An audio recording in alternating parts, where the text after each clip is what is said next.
E aí eu não sei como é que vocês vão organizar a fala, assim, quem responde. Começa então, Leonardo, para a gente... O debate é sempre rico, assim, mas eles jogam umas coisas aqui em cima da mesa que sabe de se vira, né? Mas vamos lá. Bom, Juliana, eu não tenho nenhuma dúvida de que eu tinha entendido o que você tinha dito, entendeu? Mas eu não podia deixar passar, né? Porque, assim, a gente está subjetivando também, né? Então, assim, qualquer coisa que cai e fica sem uma arrumação, a gente não sabe exatamente o que produz, né, a partir dali. Mas acho que você está coberta de razão. Talvez na assistência os usuários ainda não têm uma cultura, até porque a gente nem tem tanto tempo assim, de fato, de se fazerem ouvir, até porque historicamente eles tiveram as entidades para representá-los, né? Para eles é muito difícil ainda dizer, olha só, nós não precisamos de ninguém que nos represente, nós nos representamos. Né? Nessa conferência estadual eu fiquei bastante satisfeito, pelo menos aqui, não sei como é que aconteceu nos outros estados, mas assim, tinha uma quantidade expressiva de usuários e com um discurso absolutamente qualificado. Né? Não era mais aquela pessoa que estava ali orientado por um técnico para dizer uma coisinha, muito obrigado, estou aqui agradecida. Não, nada disso, mas para reivindicar de fato as situações, especialmente mulheres que já sofreram violência doméstica de algum tipo. Eu, por acaso, tive a oportunidade de coordenar um grupo e elas estavam absolutamente unidas num foco específico na criação de serviços de acolhimento para mulheres que sofrem situação de violência, né, colocando para o Estado a necessidade, inclusive, de fazer esses serviços regionalizados, porque não dá mais para pensar em serviços locais, porque os maridos vão atrás delas. Né? E muitas delas morrem, inclusive, sofrendo violência, que muitos desses machos simplesmente não aceitam e, tipo assim, em mim você não bate mais. Né? Então, assim, acho que a população assistida, e aí eu vou chamar de população assistida, só para diferenciar de usuário, que foi colocado aqui, que é uma coisa que me pergunto até hoje, né? Professor, olha só, quem somos os usuários da assistência? Né? Quem são os beneficiários? Benefício é só um valor miserável de uma pecúnia que você vai lá e tira no banco, chama aquilo de benefício. Benefício está ligado à produção de um bem, e uma produção coletiva de um bem. Então, nesse sentido, todos nós somos beneficiários, porque assim, você tem uma coisa que a assistência fez para abrir campo para assistentes sociais e psicólogos, somos talvez os primeiros beneficiários dessa política. Né? Então, somos usuários nesse sentido, porque assim, os usos são múltiplos, né? O que uma família vai buscar exatamente num CRAS ou num CREAS, né? Qual o benefício que ela vai extrair desse atendimento? Isso é algo absolutamente impossível de você extrair ou querer saber a priori. Né? Mas assim, era só para marcar, né, essa questão. Paula coloca assim, como pensar essa realidade que se ela fez quase um tratado, que é assim, você mesma quase que explicou, né, porque você colocou tantas outras coisas, mas assim, eu tirei uma coisa que eu fiquei pensando, qual a condição hoje, e aí se junta, inclusive a fala de outras pessoas que quando a gente trata da questão da precarização, qual é a condição que nós temos hoje, não só a precarização dos vínculos, mas as próprias políticas de higienização travestidas de proteção, como eu já falei. Né? Qual a condição dessas equipes criarem vínculos com a população que assistem? Até porque, e aí, de novo, embora eu sei que isso não acontece especificamente, né, no município do Rio de Janeiro, não é prerrogativa daqui, mas aqui isso ficou bem visível, é o modo como fazer, né, fora a rotatividade, em função da precarização, que impede que você de fato crie vínculos com aquela população que você acompanha, né?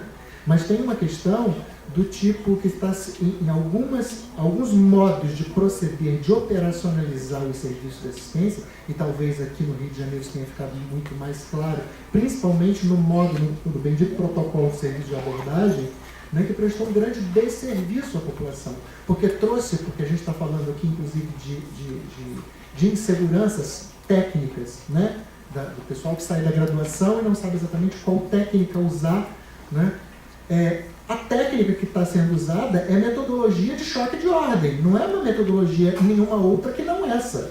Né? Então, assim, é um desserviço, é você pegar um guarda municipal, botar um colete escrito assistência social, bota eles dentro da van, e agora quando a van da assistência se aproxima de determinados grupos, é igual criança em praça cheia de pombo. Aqui esparrama gente para todo lado, porque ninguém quer nem permitir a aproximação. E eu já vi isso pessoalmente. Tá? Então, assim, mais o método do que o que fazer, mas o como fazer, o como está sendo feito. E eu acho que isso serve para o colega, esqueci de anotar seu nome, do serviço de acolhimento, não tem a ver exatamente, o serviço de acolhimento, ele é um serviço tipificado, não tem que se demonizar serviço de acolhimento.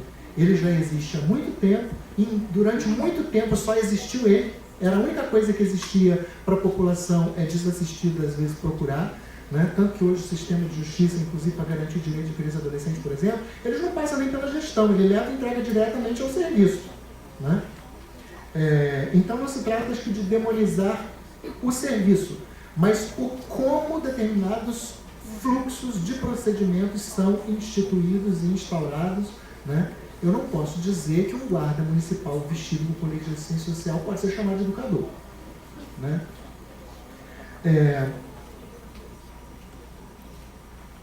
E o tempo inteiro também foi colocado, pegando ainda carona na fala da Paula, né, na provocação que ela fez à mesa, eu acho que a gente está, para nós, enquanto psicólogos, para a produção o trabalho da psicologia, né, a contribuição da psicologia, acho que a gente tem que estar atento o tempo inteiro com a produção de subjetividade.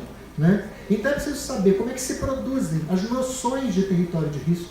É preciso saber como é que se produz e como é que se disseminam as ideias sobre comportamento de risco, né? Sobre quem são os vulneráveis. Né? Isso é algo que vai se disseminando.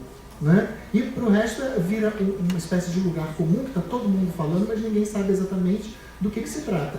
E eu acho que, já que isso trata de produção de subjetividade, nós somos profissionais envolvidos diretamente com isso, estamos aqui para ajudar a desconstruir, a problematizar.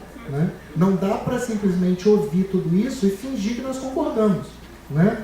Hoje em dia nós temos, o próprio Sérgio Kogan tem algumas pesquisas que falam da categoria dos pobres. Pobre não é algo que pré-existe, é uma categoria inventada para dizer de um determinado grupo da população que precisa ou deve ser assistida. Né? A pobreza ela é uma categoria, é fruto, resultado de um processo de subjetivação também. Estão falando ultimamente, até em função de tantas mortes que estão acontecendo, né, no Estado, da criação da categoria dos matáveis. Né? Agora tem um grupo que a população não se escandaliza mais se aquelas pessoas morrem. Né? Já se naturalizou isso de alguma forma. Né? Quando alguém morre na Zona Sul, talvez se escandalize, né? Que morra esfaqueado na beira da lagoa. Mas ninguém se escandaliza com quantos morrem nas comunidades. E aí, para falar especificamente das últimas ações que envolvem esses supostos, entre aspas, arrastões nas praias, né, que estão motivando todas essas medidas, né, de higienização e de controle, né, de fluxo de pessoas para a Zona Sul, é preciso saber que aquilo foi, sobretudo, uma manifestação política. Aquelas pessoas sabiam que seriam filmadas, sabiam que aquelas imagens correriam, inclusive, no mundo. Teve gente dizendo, tem grupos que vão para a Disneylândia se divertir. A nossa Disneylândia é a praia, não tem outro lugar para ir. E se tiver que fazer zoeira, nós vamos fazer. Então, assim, ninguém foi morto naquilo. Ninguém foi morto naquele arrastão. Né? Eu fui a algumas audiências públicas, isso foi falado e foi defendido, o que eu estou dizendo aqui, eu falo com muita propriedade, até porque não dá para ter crise de identidade, porque, assim, a cadeira que a gente senta também é subjetiva. Porque é ela que diz o que eu tenho que fazer. Eu sou funcionário do Estado. De alguma forma, eu trabalho para esse Estado, o governador é meu patrão. Né? E assim, teve vários, inclusive coronéis, no dia da audiência pública, dizendo a mesma coisa que eu estou dizendo, fazendo a mesma defesa. Inclusive contrários, ou seja, as políticas que estão sendo meio que impostas atualmente.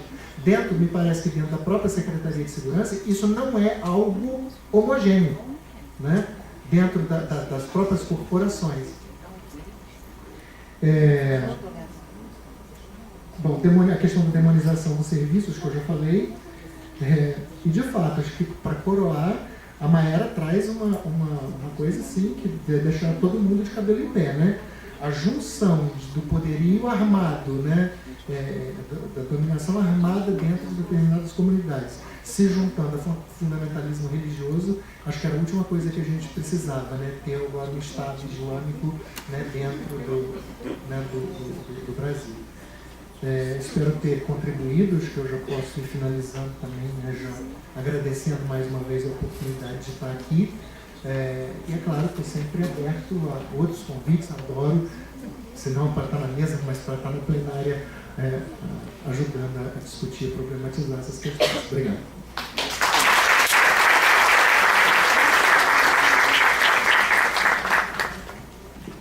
Então, como já foi passado aqui que o tempo já esgotou, eu vou ser bem... Já esgotou, acho que eu começar a falar. Bem brevíssimo. A gente tem feito um estudo, da Juliana, sobre a questão dos currículos, né, no Brasil todo. E, de fato, o que a gente tem observado é que, mesmo para a saúde mental, que tem já uma história, né, a gente tem avançado muito pouco na formação.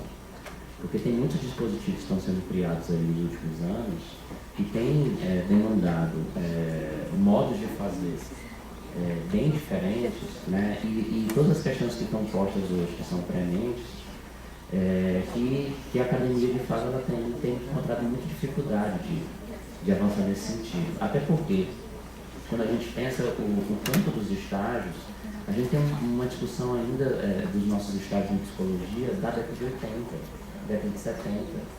Então, são discussões que eu acho que a gente precisa avançar dentro, seja da ABEC, que já está desmobilizada há muito tempo, ou em termos de entidades na psicologia, a gente precisa voltar a fortalecer essas entidades para ver se a gente avança nessa discussão da formação.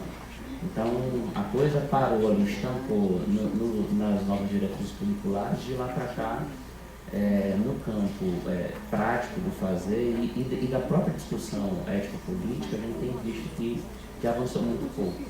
Então, evidentemente que a gente tem aqui acolá uns currículos que têm inovado bastante, porque tem apostado muito nessa aproximação entre ensino, serviço e comunidade, através de PETs, através de residências. Então, quando a gente começa a se aproximar, de fato, do campo das práticas, dos trabalhadores e reoxigenar a formação, a gente tem visto são currículos que têm conseguido avançar um pouco mais. E aí a gente tem, inclusive, já profissionais que têm saído, né, dos egressos, e têm se impactado menos. Fica clara a pergunta do como, né, do que fazer, que é uma pergunta central para a gente, mas essa é uma questão que pelo menos não é tão... não causa um estranhamento como causava, por exemplo, há uma época atrás, né, bem próximo atrás. Com relação à questão da Paula, é uma questão que é uma questão bomba, né, para mim. Querida, eu acho que é manter o platô da pergunta, manter, a gente tentar não esmorecer nessa realidade tão difícil que a gente está vivendo hoje e tentar manter o tônus da pergunta permanentemente. A gente só mantém isso com os encontros, né? Eu acho que a nossa categoria, ela tem se encontrado pouco, né? Os serviços, eles possibilitam poucos encontros. A gente discute pouco, a gente não tem tempo dentro da agenda do serviço para a gente discutir caso, discutir processos de trabalho, discutir a própria organização nossa enquanto categoria para a gente tentar dizer determinados nãos, ou como é que a gente enfrenta muitas vezes uma gestão truculenta. Eu não digo nem da secretaria que a gente faz parte, mas do Estado mesmo. Então, nesse sentido, Eu particularmente não sei. Eu acho que a ideia é levar essa pergunta, essa atitude no bolso, uma atitude de estar permanentemente se perguntando. A psicologia avançou, vamos dizer assim, muito numa discussão mais crítica, da década de 90 para cá, dos anos 2000 para cá, muito mesmo, é impressionante. Mas a gente tem feito um exercício muito pouco de uma autocrítica. Então, assim, uma atitude crítica, o que é que nós estamos fazendo com nós mesmos, com a nossa profissão, com a população que a gente assiste, o que é que nossas práticas estão ajudando a produzir sujeitos. Então, eu acho que essa atitude ética, política, do exercício da crítica e, ao mesmo tempo, da criação, né, essa disponibilidade para parar, se questionar. Às vezes a gente vai para determinadas plenárias, quando a gente vai para o embate, aquilo, pela lógica do Brasil, perversa, é tomado como algo do privativo. Não? A gente está no campo do debate. As discussões elas não podem ser personalizadas, personificadas. Então, eu acho que a gente precisa um pouco avançar nessa questão. Com relação aos municípios, eu vou fechar agora, com relação aos municípios que a Viviane trouxe, e o próprio impacto, né, que a realidade do Rio traz para o Brasil, com a coisa dos grandes eventos, é fato que essa realidade ela não é diferente nos municípios, né, de grande porte, nos grandes centros urbanos. A questão que a gente vive no interiorzão brabo, é porque o nível de precariedade, às vezes, é da ordem do insuportável. Né? Da ordem do insuportável, porque você é o único psicólogo do município. Você está sozinho, quer dizer, nem a possibilidade de encontro, de articulação, de diálogo, né? Você não tem. As distâncias são enormes. Então, é um campo aí de dificuldade, de desafio, que é claro que a gente tem a precarização nos municípios grandes, mas tem um campo de um possível mais claro. Não sei nem se acho que é difícil falar isso hoje, né? Mas não é um exílio, né? Não é um exílio, exatamente. Então, e outra coisa, você está num nível de isolamento, está num nível da própria população te demandando no imediatismo, né? Que aí eu acho que é bem difícil. Então a gente precisa mesmo ver se a gente consegue uma articulação por regiões, né? Então a saúde hoje está avançando na discussão da regionalização, né, dos territórios de saúde. E são os mesmos territórios da assistência para pensar a perspectiva da intersetorialidade. Essas políticas co-irmãs, apesar do que está colocado na letra da política da intersetorialidade, são completamente afastadas. É muito raro a gente ver uma articulação intersetorial, pelo menos entre o SUS e o SUAS, que deveria ser dado. Né? E aí você reparte sim quem é o usuário do SUS e quem é o usuário do SUS. Eu entendo a questão que o Leonardo traz, mas infelizmente para quem está lá no dia a dia, muitas vezes é tragado pela lógica da letra da política que fecha o debate em cima do usuário. E muitas vezes as tipificações que a gente tem, que são excelentes, quer dizer, na saúde a gente não tem tanta tipificação como a gente tem no SUAS. Então, às vezes, e aí é onde entra o risco da tipificação, porque ao mesmo tempo que ela dá um direcionamento, mas ela engessa. E às vezes engessa muito, engessa brabo. Né? E aí a gente tem. Eu conheço casos, por exemplo, em CRAs, que se não for do PBF, se não for se não tiver com questões de condicionalidade, não é atendido, quer dizer, não precisa.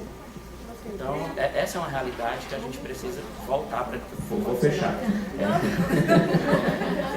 Não, porque eu sei que a gente precisa continuar a discussão à tarde, ainda tem a Graziela para falar. Eu acho que só para fechar na questão da Viviane, o que acontece no Rio é, de fato, um laboratório para o Brasil. De fato, é um laboratório para o Brasil. Na época que começou Rio-São Paulo, a questão da internação compulsória, meninos, os juízes começaram de cara, nem respiraram, no dia seguinte já estavam assinando. Então, o que está acontecendo hoje, essa segregação territorial, então, é um laboratório, de fato, da realidade brasileira para ser implementada nos seus lugares.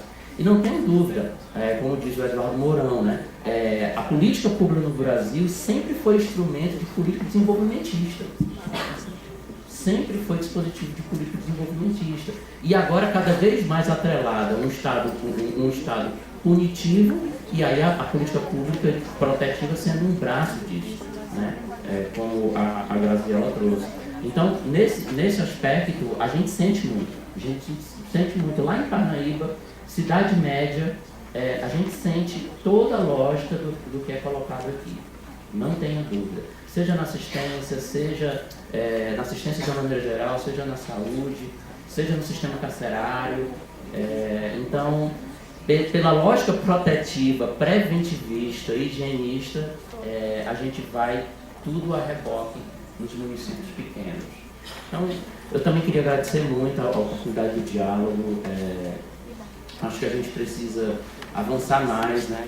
Espero que outros conselhos se inspirem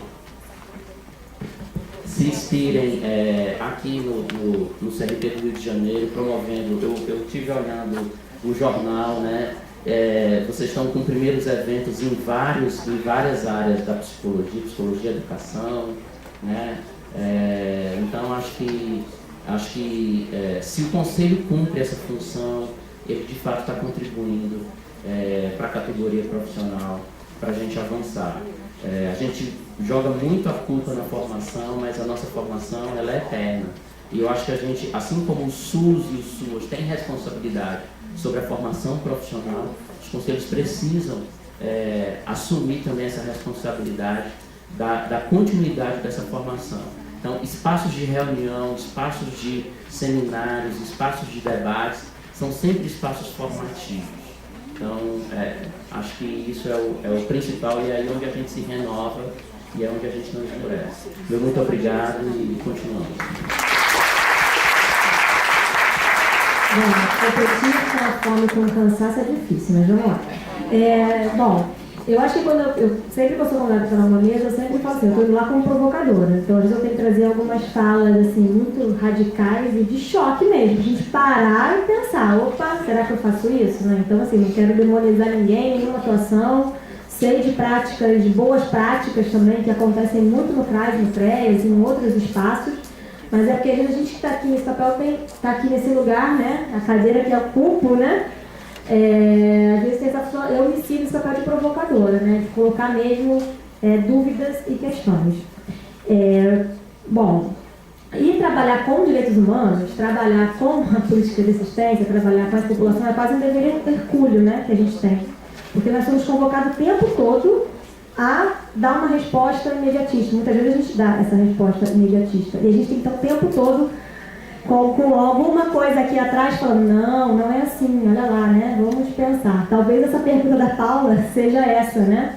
Que prática? Como faço? Eu acho que o Leonardo aqui já falou, né? Que era um pouco da minha resposta. Assim, a gente tem que estar mais preocupado com como fazemos, né? Porque a gente pode usar os mesmos instrumentos, mas fazê-los de forma diferente, né? Em determinados momentos. E aí na minha fala eu tinha colocado assim, como no último parágrafo, né? Eu acho que eu vou ler só para que eu acho também que vai de encontro um pouco com essa pergunta da Paula, que é falando um pouco de mim, né? Que dentro desse todo esse contexto, porque eu não posso estar ali com o sujeito e esquecer da que eu hoje vivo, né, numa sociedade neoliberal, onde as políticas são higienistas, o estado penal, criminal aí bombando, né? Você já falou das mulheres, né, vítimas de violência, Lei Maria da Penha. A gente tem um pedido por essa criminalização o tempo todo de aspectos, né, que muitas vezes poderiam ser resolvidos de outras formas. Eu acho que a assistência social entra muito nisso, né? Porque antes questões que eram resolvidas no âmbito familiar, no âmbito da comunidade, hoje são levadas ao CRAS, ao CREAS, né, ao litígio, né, para serem resolvidas. Então eu coloquei assim, né, que eu buscava no meu cotidiano do trabalho, busco ainda, né, tirar a diferença do plano da normalidade, que eu já falei, né, e trazê-la para o plano da singularidade. Isto é um grande desafio e é uma questão que não se limita ao aprimoramento de técnicas ou métodos. O que foi apontado, né, algo que eu tinha colocado até aqui, além de ser uma afirmação de uma ética, é também uma afirmação política, pois buscar criticar para ultrapassar os discursos, práticas e valores hegemônicos, muitas vezes estabelecidos como naturais e inquestionáveis sobre nossas próprias profissões. sobre os adolescentes autores de ato infracional e suas famílias, sobre as violações e as garantias de direito. Eu acho que é um pouco isso que tem que estar ali, né? Quando está aquela situação que eu tenho que resistir, né? Que eu tenho talvez essa pergunta e essas questões que são nos colocadas o tempo todo. Para o colega ali da Casa Viva, eu acho que você já começou, né? Você trazer essa discussão, porque talvez isso nunca tenha sido falado, né? Desse discurso dos adolescentes. Eu acho que isso tem que ser colocado, como foi colocado aqui, porque eu acho que todo mundo que está aqui vai sair pensando nisso. Eu, pelo menos, vou. Porque uma das atribuições, né, do mecanismo de prevenção e combate à tortura é visitar qualquer unidade de privação de liberdade, dentre elas as redes de abrigamento. Né? Então, abrigamento não é privação de liberdade. Não, mas enfim, até porque dentro de tem uma resolução dentro da ONU que fala que pode, entendeu? E a gente faz. Não pode não, é ilegal.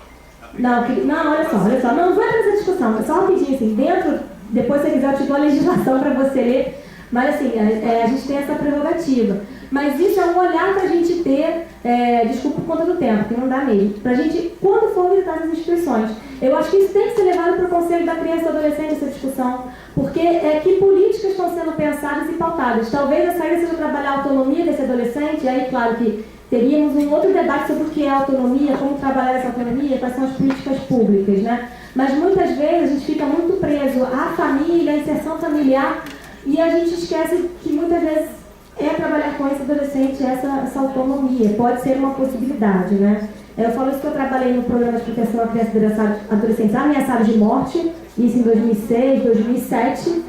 Em muitos casos a gente trabalhava a autonomia dos adolescentes. E foram os casos onde a gente viu um resultado dentro de uma política do que seria positivo. Tá? Bom, eu acho que é isso pelo tempo. Depois a gente pode conversar um pouco sobre isso, sobre essa sua questão, não aqui, não é o momento. E muito obrigada pelo convite, espero ter deixado muitas dúvidas.